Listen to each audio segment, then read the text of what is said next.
My other half is in here. Now you're making me cry. Can we get the makeup person out here, please? Lulu, there's no budget for that. I'm your makeup person. What up, bitches? It's Lou, and this is episode 3 of my breast cancer journey. Pew, pew, pew, pew. Do you want to do that again? Yeah, I know I did that. Hey guys, it's Lulu. And Lala. And we are on episode number 3 of my breast cancer journey. And so, quick little recap from last week's episode. I decided to go with a bilateral mastectomy. I was going through the IVF. And today I'm going to talk about my actual surgery. Now, up until this point, I'm cool. Cool as a cucumber. I'm fine, cracking jokes, making my family feel good. Like, I got this. I don't understand why everybody is stressing out. Well, yes, you do understand why everyone's stressing out because we're all worried for you. Right, but my mission was to just have everybody relaxed. That all changed leading up to the surgery. Like 3 days before surgery, Yes. I was like, oh, snap. Now, This is happening. But you have to understand, we're twins, identical twins. And we are those I understand that. We are those type of twins that we're so close that we sometimes feel what each other's feeling. And I don't care what mom says. She says, nobody knows you girls more than I do. I gave birth to you. All that stuff. Yes, I get it. But nobody understands the connection. We have the same DNA running through. We formed together. You know what I mean? I think they understand. So I knew something was off. I could see right through the jokes and the happiness, and I'm gonna be strong for my family. I want to say that I was very sincere about all of that. I think it was in about 2 days before the actual surgery, which, by the way, it was February 14th on Valentine's Day. So, yes, but I could feel that you were pensive, and it was beginning to weigh heavy on I was you. pensive because I thought I was so at ease making the decision that, okay, I'm doing the bilateral, because I did not want to get radiation. Mm-hmm. I didn't want that in my body. I definitely was hoping I don't need chemo. So I'm like, I don't need extra chemicals in my body. I want to stay away from that. Right. Which is why I went with the bilateral mastectomy. 2 days before surgery, I remember going into the shower and I just cried. Like, I can't believe this. I'm going to say goodbye to them. They're not going to be here. You know, like, Yeah, did you think about what am I going to look like afterwards? oh, well, I did. I thought about, I'm getting married in April. This isn't the ideal, here I am Situation. thinking I'm going to be planning my wedding and the bachelorette party and the bridal shower. And now, instead of thinking of all that, I'm thinking about, I'm going to get rid of my boobs. My husband didn't get to motorboat them, the real ones. You know what I mean? I mean, he did. But you know what I'm saying? It's not going to be the same. This isn't the way I envisioned that my married life was going to start off. So I had all those, and then my memories with my own boobs. You know what I mean? Like, these are my babies, and I'm saying goodbye to them. Yeah. They were nice to me, and I feel like I was, like, being mean to them. I don't know. It's silly. Yeah, it just messes with But to me, I remember looking down and looking at myself in the mirror, like, really trying to take in the memories. And that's when I realized, like, we take advantage of our limbs. Boobs, my legs, you don't think Fingers. about this on a daily basis. But now here I was thinking like, oh my God, if I could just get 1 more month with my natural boobs, if I could and wear bikinis and little outfits I never got to wear, like, with my boobs. Right. So those were I think that's when I had my first cry, like, I can't believe this is happening. Yeah, but another thing you weren't even thinking of, and because I was doing all the research and talking to every other, survivors and stuff, you didn't even know about nipple sparing. Yes, you're right. So explain that. Well, Lala brings up a good point. It is good to see other videos or talk to other survivors that went through the same thing so that you have an idea of what to expect. Right. I refused to do that because I felt like everybody is different and every journey is different. Some people are older, some people are younger, but the cancer could be different. I don't know what stage you're at. So I didn't want to compare myself to anybody else. But I'm glad that you did all the research and that you reached out to other survivors because you did tell me about the nipple sparing. Here I was going into the surgery thinking like, what do you mean? What? Yes. There's a possibility I can lose my nipple? There's a possibility that you can save your nipple. You have to be a candidate for that, which I started Googling, and I told you, ask the surgeon and ask your doctor if you qualify for this, because if you could save your nipple, it makes things a lot easier. And I was a candidate, and I was able to save the nipple. That's right. And I mean, I saw so many videos of how they do the surgery to save the nipple that I probably could have been in the surgery room with the doctor, being his assistant. I have not seen how it's done. I think for me, I don't want to see that. It's better not to know. For me, that's the way. I'm the opposite. I needed to know everything, so I knew, like, if something went wrong, maybe I could. I'm like, oh, did you do this? But did you do that? Don't forget to do this. I was like honing in on it. So the day of surgery, I was calm. We all were. I said my goodbyes to my boobs the night before. Right, I took pictures of you. We did take pictures. Those you will not see. We did take pictures. Why are we weird? We were taking pictures of our boobs. Naked. I think every girl does that. Okay, Lara. Really? Well, it's a twin thing, I think. It was a different occasion, though. You were going through something, you wanted just a memory of it. So I remember morning of 8 o'clock, I'm heading out. And no, wait, you gotta explain. You gotta paint the picture how you walked out. What music was playing? Okay, so and what dance you did to the car? Oh, well, I remember I'm like, wait, I'm not leaving the house if I don't have this song on. It was the Rocky song, right? Wasn't it? Yeah. Dun, dun, dun, dun, dun, dun, dun, dun, dun, dun, dun. I played that, and I told them, can please have that blasted as I walk out the house. And we had it blasting inside the car all the way until we got to the hospital. And as you walked inside the hospital, that song was playing. Yeah, because I wanted to amp myself. Like, I'm going in, like, I'm doing this. Yes. And nothing's going to stop me. No going back. And so at that point, I was like, I felt like I was going to get up on a stage and, like, rock out. But I was going to get on a bed and knock out. That's right. So that's the way that I was taking it. And so the day of, my mom went in with me and my husband, Mitch. No, but yes. But the whole family ended up being in that waiting room. That's right. It was cousins and aunts. Yeah, it was everybody. We took over. Yes, we did. So, but inside the room where I was, it was Mitch and my mom. Mm-hmm. And can I just say how I felt a certain way because of that? Oh, well, of course. Because now the dynamic, I already started seeing how this dynamic is going to change already. Because before, it's always been me and you, mom as the emergency contact.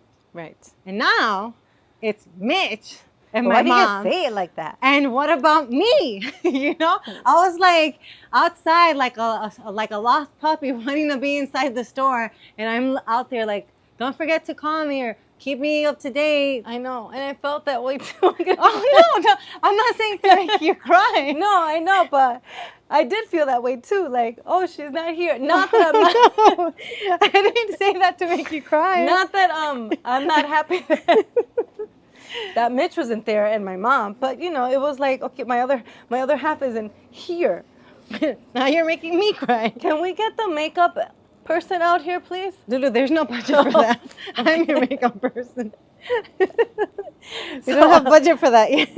So anyways, what I did was I FaceTimed you. Yeah. You FaceTimed me. But she kept calling, like, I just both talked me to and you. Lily. Yes, you guys kept calling. I'm like, I'm just in a robe here waiting. Like, that's all that's happening. Nothing else. Yeah. Dr. Leon came, and she told, how was I feeling? Dr. Leon was the surgeon. Since it was Valentine's Day, she brought me a little Hershey's Kiss. I thought that was so sweet. I was her Valentine, and she was my Valentine. So I found, like, what great of a doctor. Yeah. She made me feel at ease, Mm-hmm. And so, nada.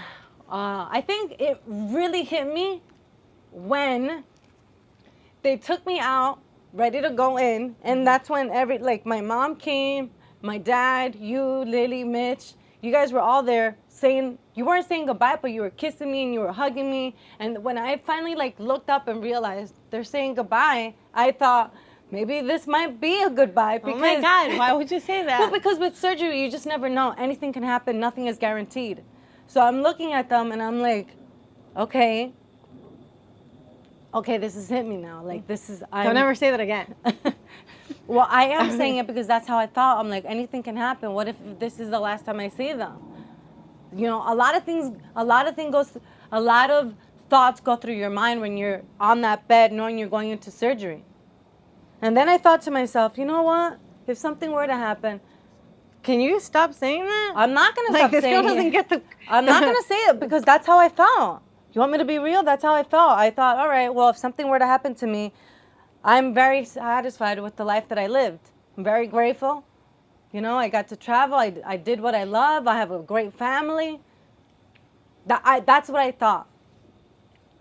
And then when I went into the back and I saw Dr. Betry, I was like, are we doing this? Yeah. Are we doing this? Yeah. I mean, obviously I kept it together because mom lost it once they took you in and dad was trying to comfort her. Me and Lily were there. But in the back of my head, I'm like, I know this girl. To try and knock you out is going to be a mission because you want to pretend to be so strong that when they try and knock you out because you're really worried and scared, it's a mission. The anesthesiologist has to really get in there No, to you know knock what it you is? out. I've never done drugs. So when they give me a little bit of like Valium or whatever it is that they give me to calm down, I start cracking up like a crazy lady. It works the opposite. Yeah. So in the back of my head, I'm like, I really hope she's relaxed and calm so it could kick off the right way and she doesn't start giving the doctors a hard time because she won't shut up. No, I have to say that I remember being wheeled into the surgery room, and it was so bright, and I had a beautiful view Of the city? of the town, Englewood. It was just beautiful. It was bright and clean, and I was like, "Hey guys, how you doing?" I started chatting it up with the nurses and Assistants. doctors that were there, the assistants, and I remember them. I told them like, "Hey, so just fair warning." When you're gonna like feed the anesthesia, because I can't say that word in English. When you're gonna feed it, I'm like, you gotta knock me out, because I'm gonna keep my eyes wide open, just so that I know. Yeah, you give them a hard time. As soon as they did that, I started laughing hysterically, and then I laughed myself to sleep, and I didn't remember anything else. It was a 5.5 hour surgery. And you were cool because it was Yes. 5.5 hours. But in the meantime, it was every minute seemed like an hour. Like the time couldn't go fast enough. Every time we kept checking the clock, it's like only 10 minutes have passed. Like, when is this going to be over? But we were just, waiting around. I kept looking at like, okay, where's she at? Is she in recovery yet? To me, it was like I went to sleep and I woke up. It was like an hour. To me, that's how long it felt. But then the whole family was there, and Lily actually tried to wiggle her way inside to the part where it says only like no entry, only like personnel, people that work in the hospital have only access to that. Let's just say that she managed to see them they were wheeling you out. Yeah. I don't know what room she was in. Well, here's the thing. When I woke up, most people don't remember when you wake up from surgery, right? Yeah. I remember everything. I remember seeing Dr. Bedry, and he was, I guess, putting like the surgical bra that they put on, and I was like, "Hi, hey, dude." Yeah, but what I'm saying is like when they wheeled me out, Lily was I there. heard Lily's voice. Lily was there, and she comes running, screaming, "I saw Lulu! I saw Lulu!" And we're like, "Where? Yes. Where were you? You saw her?" And I remember when not everybody, yeah, everybody came in. Yeah, I remember all of it. Yeah, I didn't feel a thing. I was like, "Hey." yeah. I was wide awake, like if nothing had happened. I was cool. I couldn't really feel anything. I was like, "Where are my crackers?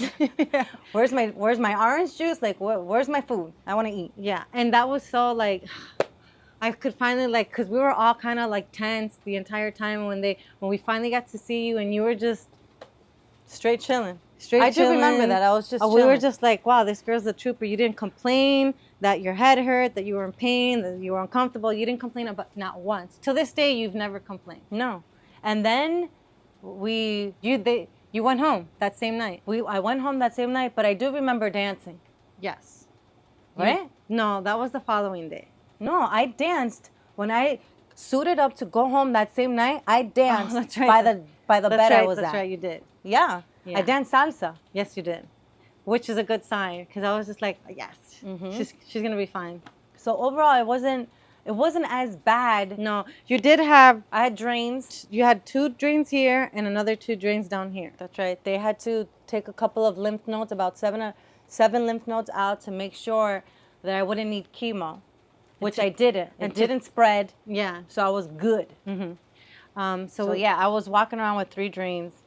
And that, I mean, that I think was the most uncomfortable part for The you. recovery wasn't as bad as I thought, but the recovery did entail a lot. You know, I had to sleep sitting up. Basically, you had to sleep like this. Yes. I had the 3 drains. I could not shower for a week. Yes. You know, just You couldn't move your arms. You couldn't get them wet. Right. So helping her take a shower was a mission. We have video of that too, so you could see how we did it. Obviously, we had to wash your head in the right, because I sink. couldn't get anything wet. So you do what you can. You do what you can. Now And there was a, what do you call those? Those surgical strips that you can put over the boobs. so that you don't get But the my drains skin wet. is so sensitive that I'm like, put a plastic bag over me and let's wash this head. That's the way I thought of it. I'm like, let's just do it that And way. on top of that, like, you didn't really want our nieces No. to see anything. So No. keeping that away from them, you had to really figure out what clothes to put on, or sweaters to really It was very baggy. very baggy. Yeah. Um, Now, the day after surgery was the first time I was going to see what was there. Now, what they put inside, remember, I have a wedding in April, is what they call balloons or expanders. They needed, because they took my boobs out, I was flat, so they put expanders so they could expand the skin They could start week slowly. by week. Yeah. So, the first time I saw them, They I was look pleasantly surprised. Yes. I was like, I was oh, surprised too. this looks great. Because you were able to save the nipple. I was. It wasn't this big shock like, oh my God, you have nothing. But I think that was the second time where I think I teared up for a little bit because I looked down and I'm like, they look good, but they're not mine. There's this plastic thing inside of me, these balloons literally inside of me. And then I got over it, and then I went on with my business. I think I was a trooper. You were a trooper, and every week she'd go to the doctors, and the way they would pump air. Well, here's the thing. I went in to see Dr. Bedry. I think it was what, 3 days later. 3 days later, and he puts a needle and he's like, "All right, I'm gonna put some air first." Right. And I'm like, "Okay." I felt like I was a tire on a bike. He literally put a little needle and just pumped air into my boobs. I'm like, "Is this happening? Is this really going on?" But it did, and he pumped them up, and I'm like, "Oh, okay, this looks good." Now every week he pumped a certain amount of air just to slowly stretch out the skin. Right, and then And he had to work with you too. He had to see what your wedding dress looked like to see how he could get you to make sure that you'd fit into your dress. yes, So and- it was a lot of pressure on him as well. yeah, because I also didn't want these ginormous boobs like the ones that you had before. I was like, I don't want porn boobs. I want. I did not have. Yes, I did have. Thank you. I don't want porn boobs. I just want my regular. Try to keep it as natural as possible. And then after I think 2 or 3 weeks, then they were able to fill me up with saline. Saline, yeah. Yeah. But you did have to do certain exercises throughout that time because remember, since you're at the wedding, you wanted to be able to do this. Well, once they were able to take the drains out, which took about 3 weeks for them to take the drains out, then I had to go to physical therapy. I could not move my right arm. Like, I literally was like here. And so I thought, for my wedding, I want to be able to dance around and move my hands and have fun. I don't want to be like, who could dance like this? I didn't want that. So they told me to go to physical therapy, and I had to really, really, try very hard every day, exercising and doing everything they told me to do in order for this arm to kind of lift up. loosen up and get Yes. stronger again. It hurt because of the lymph nodes. It really hurt to And do this. She was worried too that she would start gaining like water retention. Well, it's called in the- lymphedema. I didn't want my arm to blow up because that's what happened to my grandmother.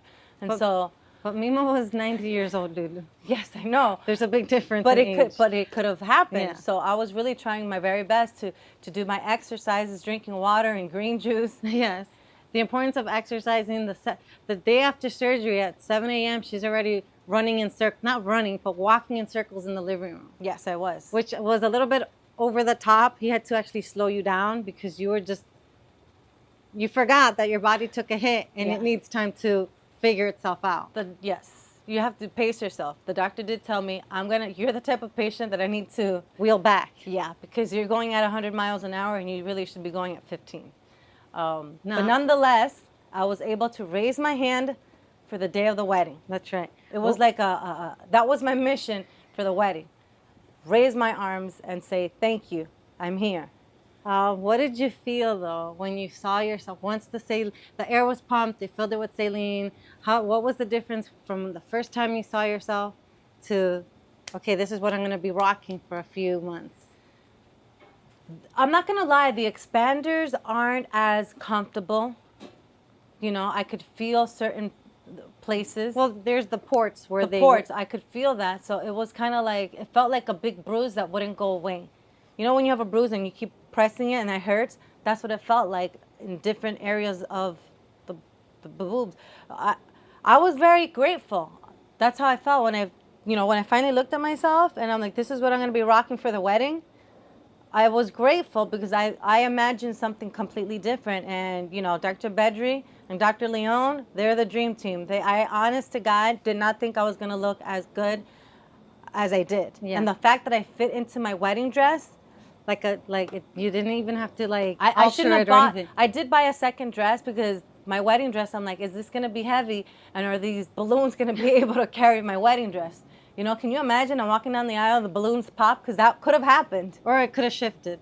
It could have spilled. But it didn't. Like, they were good. Yeah. And it's funny because the day of your wedding, you looked absolutely gorgeous. I was so pressure off. Yes. You know, we were doing everything. Those 2 months were very intense. Yeah, from February to March. Again, my timing was very limited. I really tried my best. The thing is, nobody really knew that you had breast cancer. That you were going. Only maybe 2 hands. 10 people knew. My family.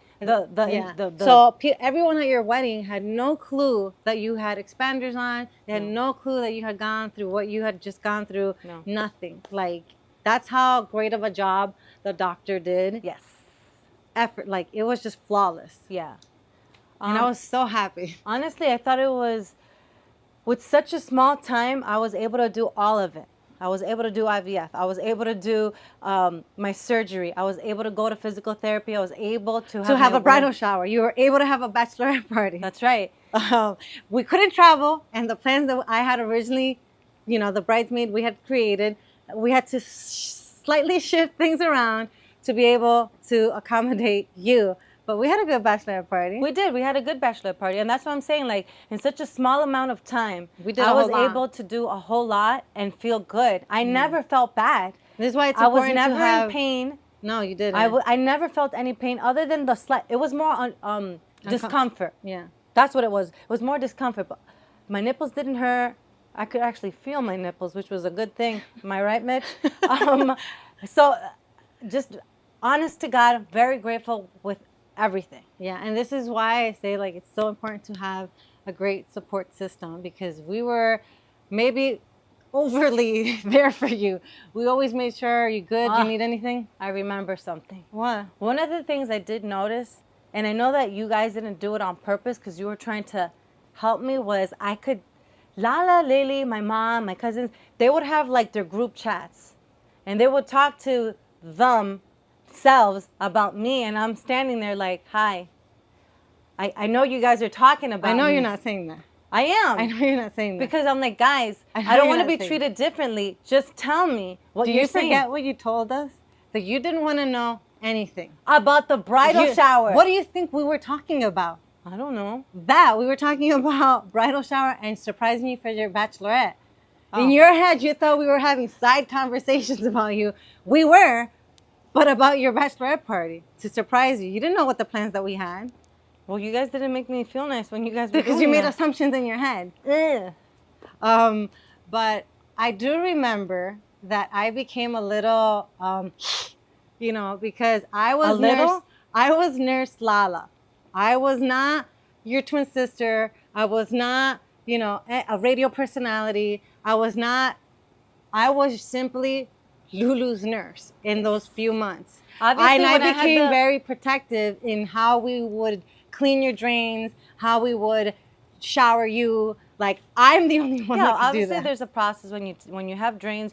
You have to drain out every certain hours. Right. Right. And you did not want Mitch to see you No. until you were fully. I did it. So that's why I took over making sure that you were okay. So sometimes I would end up fighting with mom because mom would tell me to do things, and I'm like, I know what I'm doing. Like, don't tell me what to do.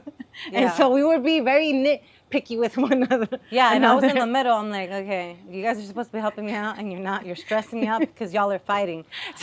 With Lily too. Like, it was like. It was.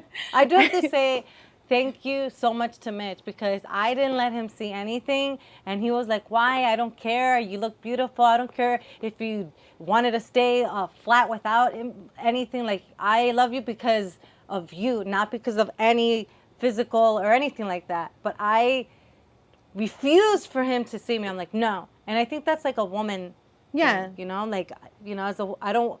Orgullosa. Well, I don't know. It was just it's my womanhood, and I don't need to feel any certain way. I'm already going through all of this. Yeah, you want to still feel sexy for him. Yes, and so I'm like, you're not seeing me until the day of the wedding. Well, you're not seeing this area until the day of the wedding. And so, did he see it or did he not? Make your own assumption. I'm not gonna get into that. But yeah, so I'm sorry. I just want to say that, and I have to say sorry to mom. Yeah, because she was a total B to mom. Well, we were both B's to each other. She was a little. No, but I really appreciated all the support I got from you and mom, Lily, Mitch, and dad, of course my brother, and so yeah. I mean, it was. I felt like the journey before the surgery was more intense and longer and more stressful than the actual surgery. Yeah. I was thinking it was going to be a lot harder, and I'm like, the Amazing Race, some of the challenges were harder than the surgery, than the double mastectomy. Yeah. And I feel like, yeah, it led me, the Amazing Race, I don't even know why we're talking about this, but thinking back, it kind of prepped me mentally, physically, and emotionally for situations that you find yourself in life. Yeah. And what helped too was the stuff that Michelle got you. Oh my God, surgery. Michelle! Yeah. Michelle, after surgery, she got me a cup with the breast cancer logo. But the socks that she got you really helped you. Cancer. Yeah. And because your feet would get cold. Yeah, Maddie also got me some socks as well that had the little rubber so I wouldn't fall. Yeah. So that was dope that she sent a little care package. Thanks, Michelle. So basically that was the journey for her first surgery. It wasn't as bad as what people think it is. It really wasn't. And it also has to do a lot with the doctors that you have. And it has to do with your attitude. I took this and I'm like, okay, we're doing this. And I was always very optimistic and positive. Yeah. So you're right. It has to do a lot with you and how you want to look at it, your doctors, and the people that surround you. So I can honestly say I had a great support system. High five, girl. Like a champ. I'm sorry. Sorry, so aggressive. It was the ring. Damn, girl. So yeah, I did have to have a second surgery, and I think that one was harder than this first one. Yeah. Well, there was different elements to that one, and we'll get into that next week. Okay, next episode. So, peace. If you have any questions about the procedure, you guys can always DM me, email me. Email's up on the website, luluylala.com, Instagram, Twitter. I could answer whatever questions you have. I'm now one of those people that want to help other people in my situation and help guide you through the process. Right. It's not as bad as you think it is. It really isn't. You just got to have faith. Just got to have faith. There's a song that... Yeah, please. I'm not gonna sing. But anyways, next episode we'll talk about my second surgery, and yeah. You good? I'm good. Peace.